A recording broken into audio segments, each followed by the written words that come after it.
الحمد للہ رب العالمین والصلاة والسلام علی خاتم النبیین اما بعد فاعوذ باللہ من الشیطان الرجیم بسم اللہ الرحمن الرحیم۔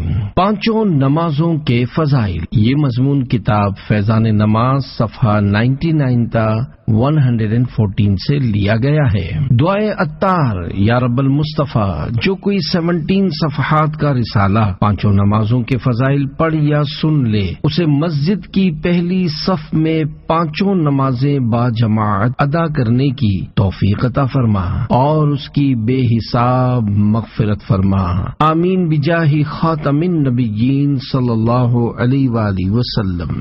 درود شریف کی فضیلت، فرمان مصطفیٰ صلی اللہ علیہ وآلہ وسلم، بروز قیامت لوگوں میں سے میرے قریب تر وہ ہوگا جس نے دنیا میں مجھ پر زیادہ درود پاک پڑھے ہوں گے۔